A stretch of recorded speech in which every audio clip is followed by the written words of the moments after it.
Buenas tardes a todos y a todas. Seguimos con la edición muy importante en la cual ustedes deben formar parte. Recordemos que lo que estamos leyendo es el libro Bajo la bandera del sandinismo y en esta ocasión estaremos compartiendo con ustedes la declaración de 1964. Esa es la declaración que realizaría en Managua el 10 de julio de 1964, o mejor dicho, el interrogatorio rendido por el comandante Carlos Fonseca Amador ante el juez. Esta declaración se hizo el 9 de julio de 1964, luego de ser capturado en Managua el 29 de junio de ese mismo año. Textualmente, las palabras y el interrogatorio. Diga su nombre, fecha y lugar de nacimiento, ocupación y domicilio último. Carlos Alberto Fonseca Amador, 23 de junio de 1936, en Matagalpa. Estudiante, barrio del Country, Tegucigalpa, Honduras. Diga el nombre de sus padres, ocupación y domicilio. Fausto Amador Alemán, administrador de negocios, Managua. Agustina Fonseca, doméstica, barrio El Laborío, Matagalpa. Diga su estado civil, soltero. Diga el nombre de sus parientes más cercanos, hermanos o hermanas. Por parte de madre, René Fonseca Marenco, de 24 años, Talabartero, Matagalpa. Juan Fonseca Úbeda, 16 o 18 años, Talabartero, Matagalpa. Estela Fonseca, 11 años de edad, estudiante. Por parte de padre, Iván Amador Arrieta, 24 años, estudia Administración de Negocios. Y Fausto Orlando, de 19 años, ordenamiento sacerdotal. Diga cuántas veces ha estado detenido y las razones de ello. En Nicaragua, 7. En 56, por motivos estudiantiles, por movimientos estudiantiles. En diciembre de 1957, a mi regreso de la Unión Soviética. En noviembre del 58, por asuntos estudiantiles. En diciembre del año 1958, sin razón conocida, en Matagalpa. En marzo y abril del 59, por participar en el movimiento de Juventud Democrática Nicaragüense. En julio de 1960, sin razón conocida, en Managua. El 29 de junio del 64, por actividades en el Frente Sandinista de Liberación Nacional. En Honduras, Chaparral, julio de 1959, por participar en movimiento armado contra Nicaragua, caso Chaparral. Diga su afiliación política e ideológica. Miembro del Frente Sandinista de Liberación Nacional desde septiembre de 1962. En Honduras hasta el presidente en Nicaragua, revolucionario de izquierda.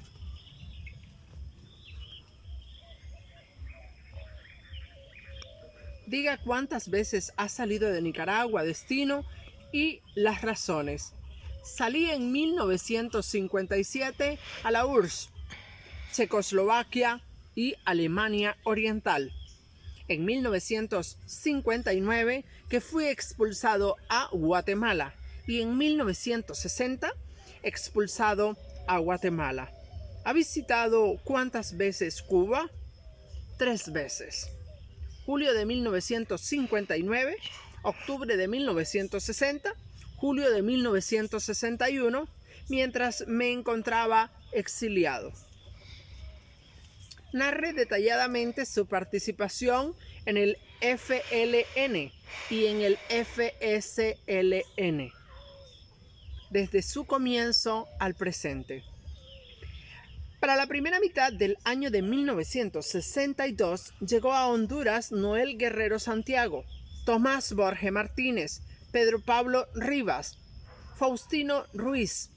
Todos ellos juntos conmigo discutimos la situación política de Nicaragua para ver cuáles eran las tareas de nuestro grupo en el momento. En ese tiempo, la actividad política contra el gobierno de Nicaragua estaba dominada por el grupo que encabezaba el presidente del Partido Conservador, Dr. Fernando Agüero. Este grupo del Dr. Fernando Agüero en ese momento planeaba de la siguiente manera el rumbo de la lucha contra el gobierno. Sostenía que la única garantía para la celebración de elecciones libres en Nicaragua era la intervención de la OEA. Además, planteaba públicamente que de no lograrse lo anterior, solo la lucha armada podría realizarse para lograr cambio de gobierno.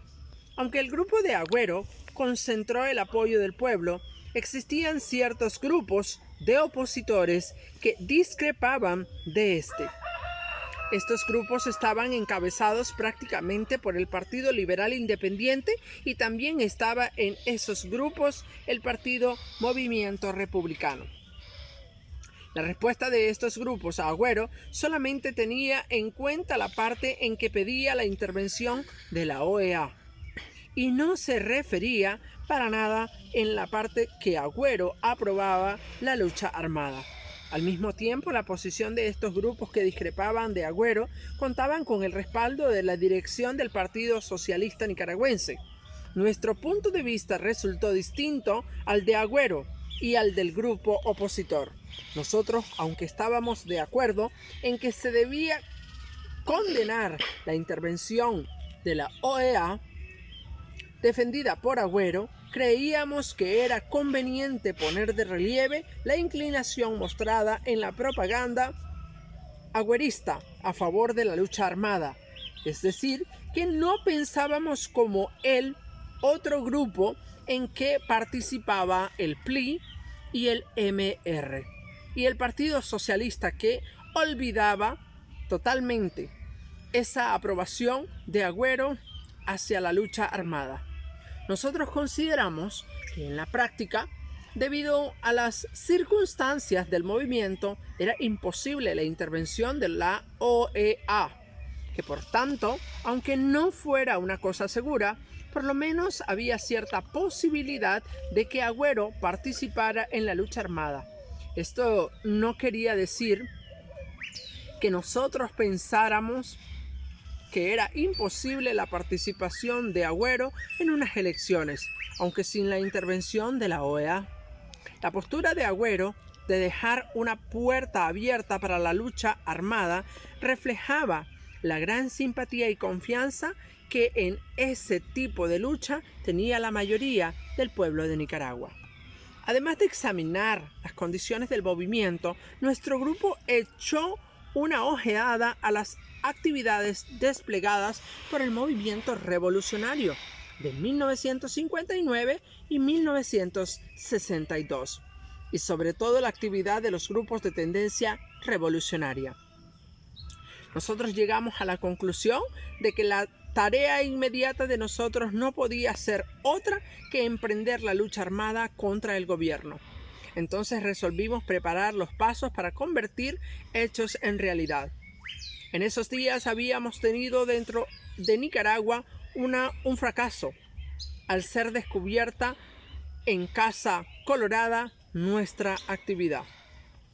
Esto nos hizo darnos cuenta de que la organización interna era muy inmadura para ser capaz de desarrollar con éxito la lucha armada. Esto también nos hizo ver que había que atender con mayor interés el frente interno, pero este problema siguió sin poder resolver de modo satisfactorio porque la preparación en la lucha armada en las montañas absorbió a la mayoría de nuestros cuadros. Así fue como hicimos contacto con personas de Honduras que nos pudieran hacer llegar a las montañas de la frontera con Nicaragua, para de ahí partir a crear el movimiento guerrillero. El compañero Santos López y yo nos trasladamos al departamento de Olancho en el mes de junio de 1962 y navegamos por el río Patuca y el Uayata y penetramos en un sector de la montaña. Ahí vimos que era imposible realizar el inicio con éxito de la lucha armada. a ver la espantosa miseria que padecía la población indígena de los humos. Creíamos que ese sector podía apoyar una lucha que iba a favor de su liberación. Quedó aprobado que esa zona podía servir para nuestro trabajo. Al mismo tiempo, teníamos interés que se organizara el frente interno, porque nos dábamos cuenta que sin eso, nuestra lucha corría el peligro de convertirse en una acción aventurada, lo cual estaba en contra de nuestras convicciones y principios. Pero como lo dejé dicho atrás, no contamos con la organización suficiente para atender al frente interno. A mí personalmente me preocupó mucho que se convirtiera en una aventura incierta. Nuestro movimiento, porque además no solo el frente interno estaba mal atendido, sino que también las propias actividades en el interior sufrían de la indisciplina y de la falta de seriedad para cumplir los acuerdos de parte de los compañeros que estaban en el interior. Pero yo consideraba que no debía flaquear, y de mi participación, como la participación de cualquier compañero, era todavía más necesaria, cuando las dificultades eran, a su vez, mayores. Entonces procedí a discutir, a veces con paciencia y con impaciencia, la solución de los distintos problemas que teníamos desde junio. Como he dicho, hicimos el primer contacto con las montañas de la frontera, pero pasaron largos días sin que pudiésemos verdaderamente emprender el desarrollo de la organización militar. De modo que fue con mucho retraso que logramos concentrar cierto número de compañeros para prepararlos en la lucha armada. Pero a fines de 1962, a pesar de los errores de tipo práctico, ya teníamos en las márgenes del río Coco a cierta fuerza de hombres y armas. Ciertos compañeros pintaban un cuadro bastante optimista con relación al futuro de nuestro trabajo, incluyendo el desarrollo de la organización insurreccional interna. Este optimismo yo no lo compartía. Yo creía en la abnegación, en el espíritu y sacrificio y en la elevada moral de los compañeros responsables del trabajo interno. Pero yo estaba convencido de que hacía falta, además de la moral para lograr el éxito, de una experiencia con la que no contaban los compañeros del interior. No se podía negar que en la segunda mitad de 1962 nuestra organización interna había alcanzado cierto mejoramiento, pero este mejoramiento era exagerado por algunos miembros de la dirección, para así justificar la falta de un mayor apoyo. La preparación de la lucha en la montaña se tropezaba con serios problemas prácticos. Por ejemplo, la concentración de provisiones se dificultaba por lo alejado de la montaña y porque resultaba difícil burlar a la vigilancia del gobierno de Villeda Morales. Así fue como se provocó un accidente del Cayuco o Pipante en el río Patuca, en el raudal de las aguas amarillas, y en este accidente perdimos las provisiones y pereció ahogado el compañero Julio Corrales. Este fue un momento muy difícil porque los medios económicos de la organización eran precarios. Yo tuve que aumentar las precauciones para movilizarme, porque agentes del gobierno de Honduras se presentaron en plan de capturarme en distintos lugares frecuentados generalmente por los exiliados nicaragüenses, como decir la casa del licenciado José María Palacios y la del exiliado Guillermo Suárez Rivas. Entonces yo miraba que nuestro éxito resultaba difícil por dos obstáculos principales. El uno, la persecución contra nosotros, y el otro, nuestra insuficiente voluntad para encarar con coraje la solución de nuestros errores. A pesar de las discrepancias que surgen entre otros compañeros y yo, continúo con mis esfuerzos para enderezar el rumbo de nuestro trabajo. Nosotros calculamos que el punto o la zona en que estábamos trabajando, o sea, las márgenes del río Coco, durante un tiempo iban a ser desconocidas por el enemigo. En este sentido, nos provocó preocupación la noticia difundida por el gobierno de Somoza a finales de 1962, en el sentido de que nos preparábamos para luchar en guerra de guerrillas contra el gobierno. Era evidente que marchaba con lentitud la realización de nuestra meta, porque se acercaba la fase electoral de febrero de 1963. Sin que nosotros estuviéramos en condiciones de actuar con las armas contra el gobierno. Nosotros hubiéramos preferido actuar con las armas al realizarse esa farsa, porque en los meses inmediatos antes de las elecciones, el doctor Agüero disminuyó notablemente su acento respecto a la lucha armada. Por tal motivo, nuestro grupo sospechó seriamente que Agüero participaría en la farsa, aunque nosotros, aún en el caso de ocurrir eso, creíamos que el gobierno impondría su candidatura, o sea, la de René Schick, aunque fuera en contra de la voluntad de la mayoría del pueblo. En tal caso, el fraude hubiera provocado un enorme descontento popular, el cual nosotros con las armas en la mano estaríamos en mayores condiciones de orientar a favor de la fuerza revolucionaria partidaria de nuestra transformación en pro de las masas pobres y sufridas de Nicaragua. En contra de mi voluntad y a pesar de los esfuerzos que hice por mantenerme presente en el curso de 1963 dentro de las fuerzas guerrilleras, debido a mis dificultades y a mis críticas hacia los métodos de trabajo que dominan en el conjunto del movimiento, yo tuve que permanecer posteriormente fuera de la zona guerrillera. En esta forma me resultaba mucho más difícil incidir en el curso de nuestro movimiento. Sin embargo, mantuve en esta última etapa acceso al trabajo de la montaña y logré, por lo menos, aunque en parte que fueran tomadas en cuenta, mis puntos de vista sobre la organización guerrillera.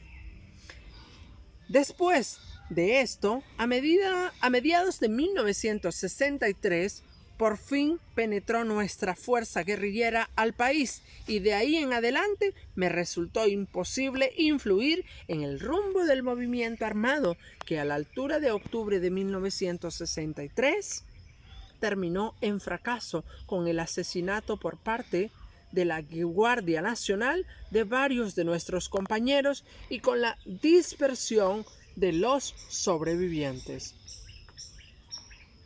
Ese fracaso fue acompañado de un debilitamiento de nuestra organización interna, cuya moral sufrió un descenso sensible ante el golpe de la montaña. La organización del movimiento armado también tuvo la oportunidad de entrar en contacto con el compañero Manuel Andara Úbeda y otros de los responsables de la expedición armada que penetró por la frontera sur a mediados de 1962 y que también terminó en el fracaso. El golpe a Villeda.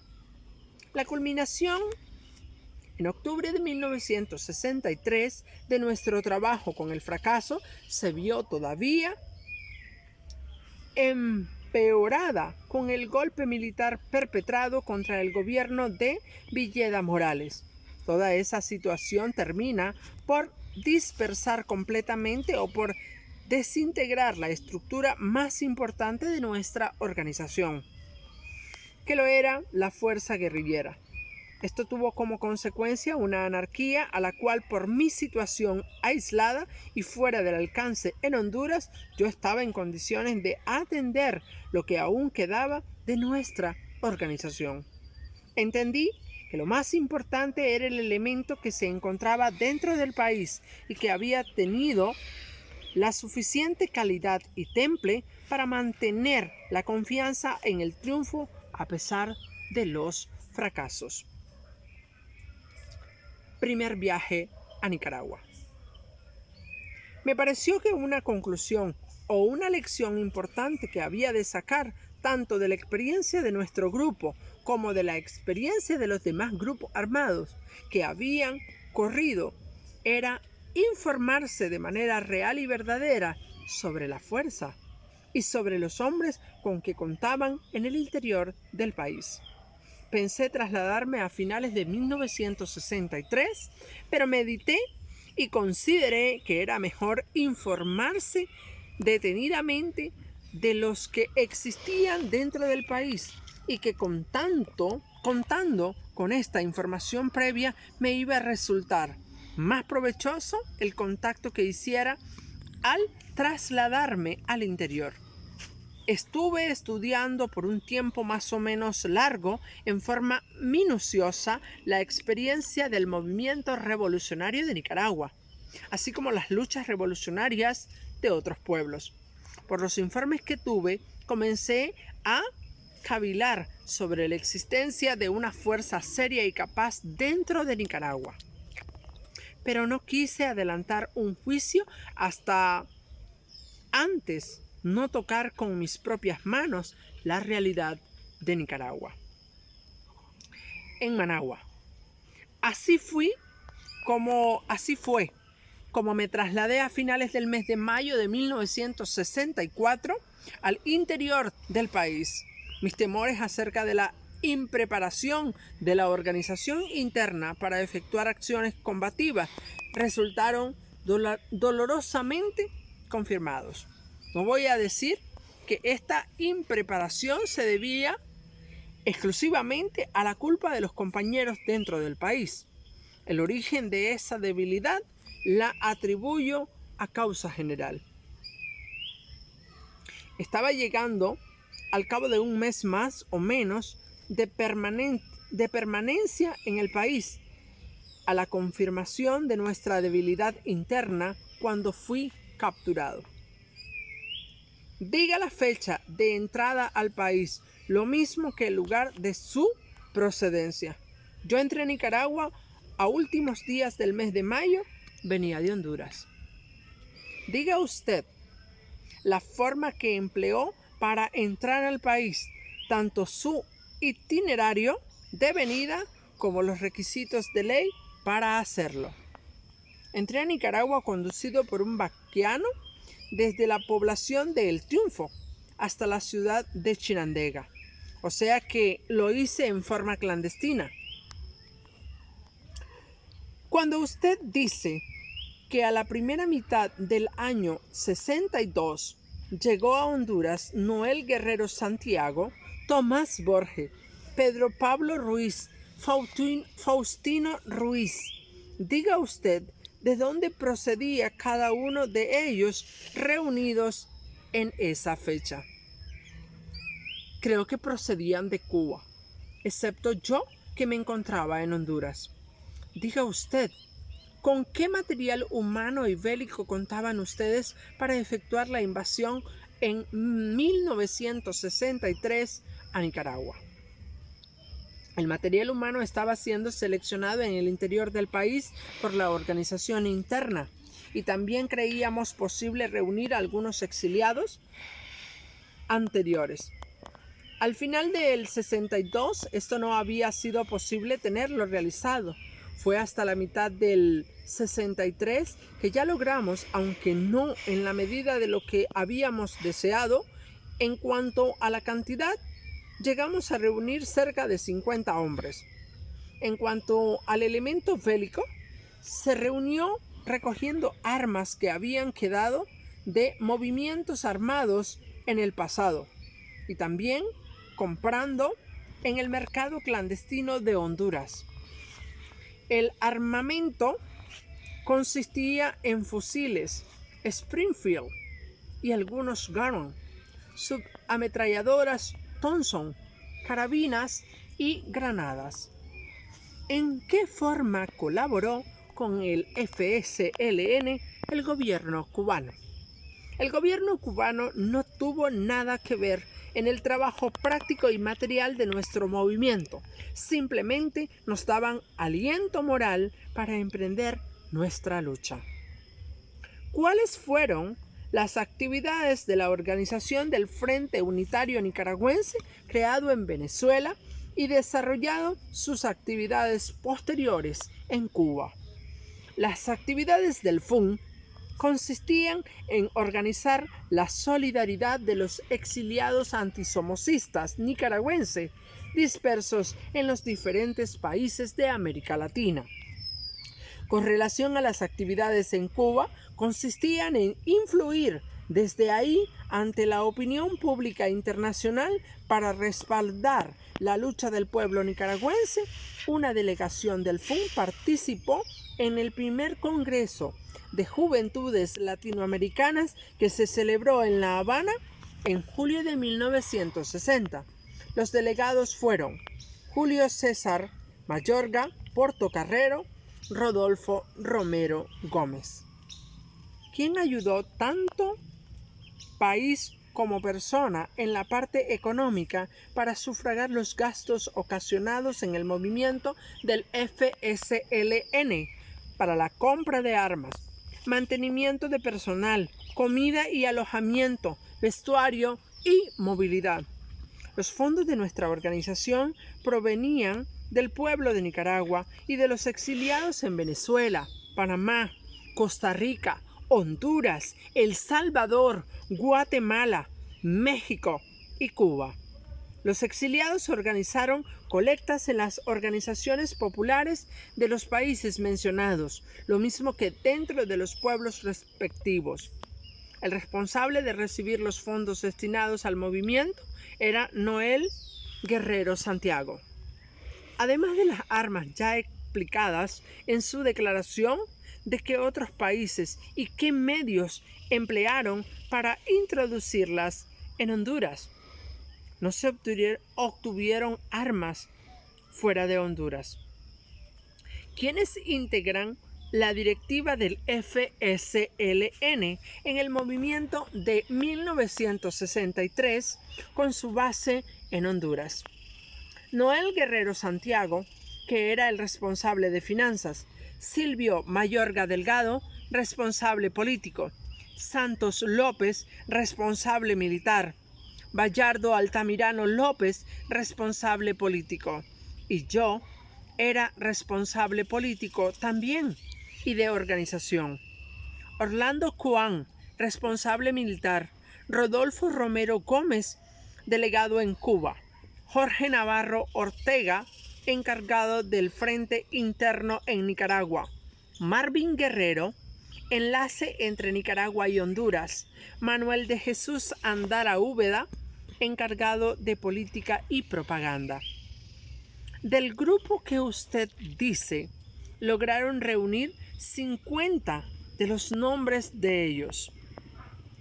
Además de los ya mencionados, los siguientes: Pedro Pablo Ríos, Heriberto Rodríguez, Iván Vaca, Cristóbal Guido, Ramón Raudales Hijo, Faustino Ruiz, Francisco Buitrago, Iván Sánchez, Modesto Duarte, Mauricio Córdoba, Boanerges Santa María, Éntimo Carias, Leopoldo Rodríguez, Jorge Cabrera, Santos Gómez, Pedro Sarmiento, Antonio Escorcia, José Francisco Escorcia Urbina, Rolando Rosales, Francisco Roja, Victoriano Castrillo, Higinio González, Dolores Rugama, Narciso Cepeda Vázquez, Germán Hernández, Coronado Pomares Ordóñez. ¿Con qué personas hondureñas estaban vinculados para facilitar su movimiento? Yo no intervenía en los contactos con estas personas. Yo me abstenía de conocer esos nombres para, en caso de que surgieran problemas más adelante, para salvar mi responsabilidad. Diga usted, ¿bajo qué nombre viajó a La Habana en octubre de 1960 y junio de 1961? ¿Y con qué pasaporte?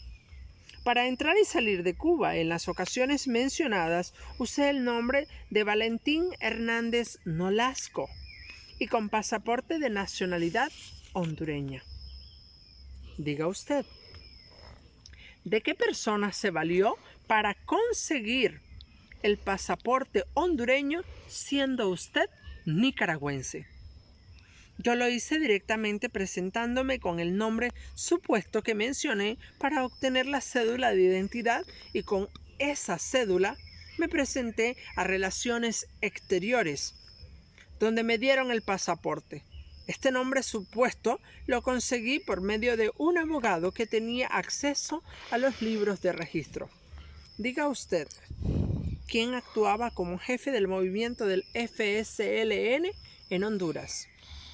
Quien estuvo prácticamente de jefe fue Noel Guerrero Santiago, o sea que él no había sido nombrado para tal cargo a través de un acuerdo entre todos, pero por el hecho de controlar en sus mandos los fondos, estaba en condiciones de decidir sobre las cuestiones más importantes. La posición de este se refiere a la responsabilidad general por lo estrictamente militar. Estaba bajo la jefatura del compañero Santos López. Diga usted, ¿quiénes eran los jefes del Frente Interno durante la preparación del FSLN? Como lo he dicho anteriormente, todos los cuadros del movimiento fueron absorbidos en el trabajo de la guerrilla y por consiguiente no pudimos crear una dirección desarrollada en el interior del país. De modo que el único dirigente capaz que pudimos tener en el Frente Interno del FSLN fue el compañero Jorge Navarro Ortega. Señoras y señores, hasta aquí vamos a llegar, pero les insto a que busquemos este libro y terminemos esta entrevista, que para todos nosotros es muy importante conocer, y seguimos en esta serie de ediciones en las letras de Carlos Fonseca Amador. Recuerden suscribirse a este canal para así seguir compartiendo más videos de mucho interés.